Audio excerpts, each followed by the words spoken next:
I'll show you how you can buy USDT with Binance. Now to get started, we want to click on this button up here to deposit. Click on that.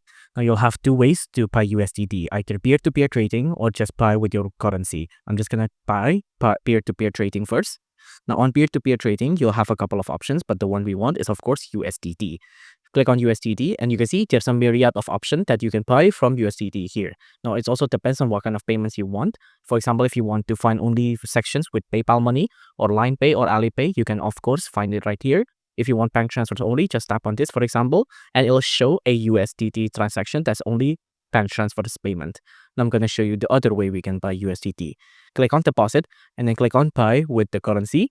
And in here, you can see if I want to spend like around, let's say $200, right? Or 23,000 like this. And I want to click on USDT. Tap on this, search up USDT like this.